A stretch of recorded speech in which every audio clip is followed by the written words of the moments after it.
a future marketer, we believe that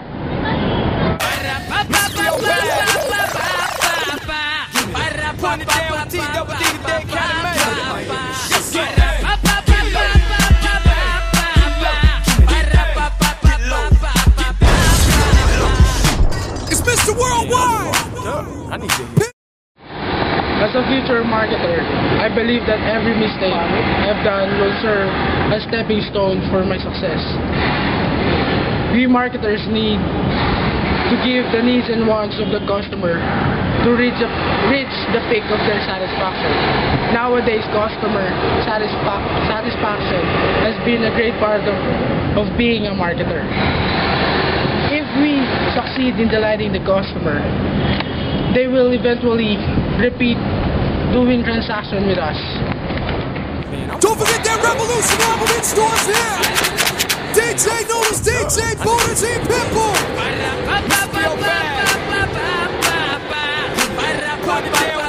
Marketer, I believe that if you won't try, you'll never succeed. You should grab every chance because in marketing, even the smallest opportunity counts. Not every time that you do things, it will result good, but even though failure occurs sometimes. That should not stop us from doing it again, because failure can teach us lessons, so that if we do it again, we would be successful with it because we correct our mistakes from the past. Not all of us are given opportunities, oftentimes, so if the rare opportunity comes, we should grab it, so we won't regret anything in the end. It's your face! As a future marketer, I believe that having a good communication skill is the key to be a successful marketer. Based from what I experienced and seen, a successful marketing person is good in communicating with other people. Having a good communication skill as a marketer is an advantage in marketing. Having a good communication skill is better than being good in academics because it is more useful in the field of marketing.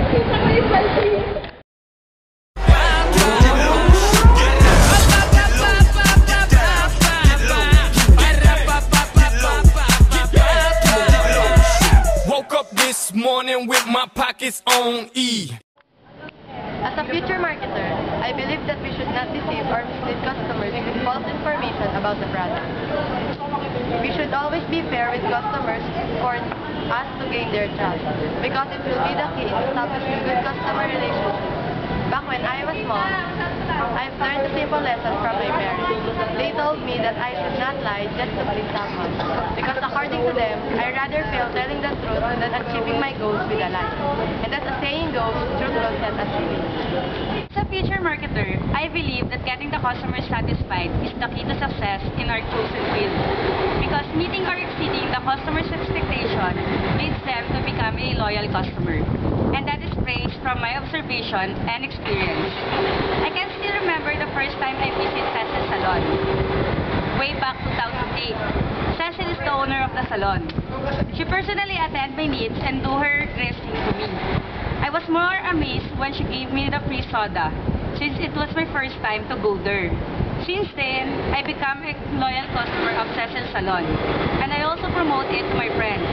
As a marketer, I believe that satisfying your customers, and then they will give a benefit on you on return. As a future marketer, I believe that communication is one of the best key tools in the market. You can't market your product if you don't know how to communicate with your target market. Consumers also communicate to have the knowledge and information about the specific product. And this is by means by word of mouth. And so that communication is an essential part of the marketing to become one of the future marketing. As a future marketer, I believe that if you believe you can probably can. And if you believe you won't, you most assured you won't. Belief is what you get off the launching pad. Belief has everything to do with your level of success in your network marketing business, with you even necessarily being conscious of it. They tend to govern what you do, what you aim for, and how you feel about yourself and your possibilities. Your belief in yourself and what is possible in your business determines your mindset, and your mindset is where your success and failure begins. As a future marketer, I believe that having an ability to adapt to adopt with different kinds of people and situation is a competitive advantage because as part of our job, we will be dealing with different kinds of people with different personalities and attitudes and also unpredictable situations. We need to deal with it accordingly so that we can establish good customer relationship. And as we all know, that good customer relationship is an effective tool to reach success in the field of marketing. As a future marketer, I believe that having a high confidence is a must in our chosen field. As a marketer, I am the one who handles pressure because in marketing, pressure is everywhere. And if you don't have a high self-confidence and believe in yourself that you can handle, how can you handle this kind of pressure? And I believe that without belief in yourself, there will be no successful marketing.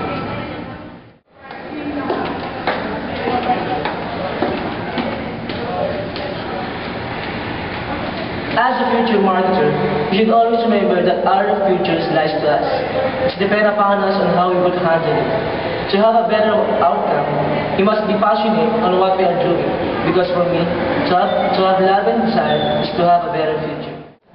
As a marketer, I believe that any tool that enhances communication has profound effects in terms of how people can learn from each other and how they can achieve the kind of freedom that they are interested at.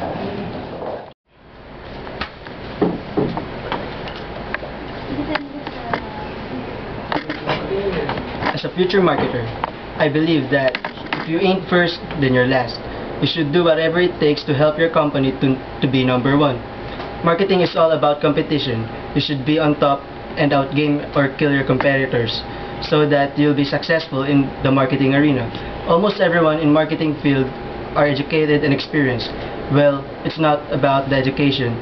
It's all about attitude and how you handle yourself facing the challenges.